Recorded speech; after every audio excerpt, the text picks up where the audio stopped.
I served at Fort McClellan for basic training. BA, you have been diagnosed with a disability, but neither occurred in nor was caused by service. How can I show connection to service?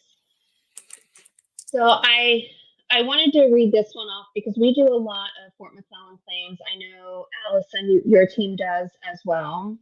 And Fort McClellan's one of those bases that has some special circumstances if you served at a certain time.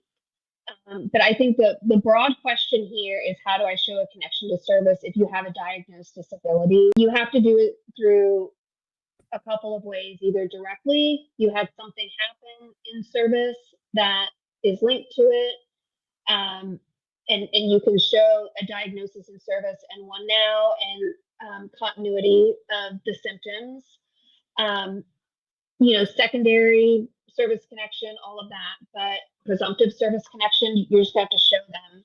But with Fort McClellan, one of the big things, and depending on the disability, like if it's one of the disabilities like hypertension, Parkinson's, certain cancers, diabetes, heart conditions, we know that there were a lot of chemicals on the base.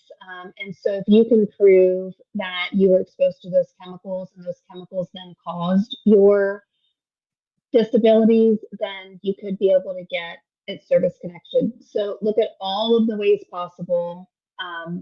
This is a very broad question. I don't know what the disabilities were or when you served, so it's hard to tell, but there were some exposures there that may have contributed. Also, try to get a copy of your claims file and find your TARA, the Toxic Exposure Risk Assessment.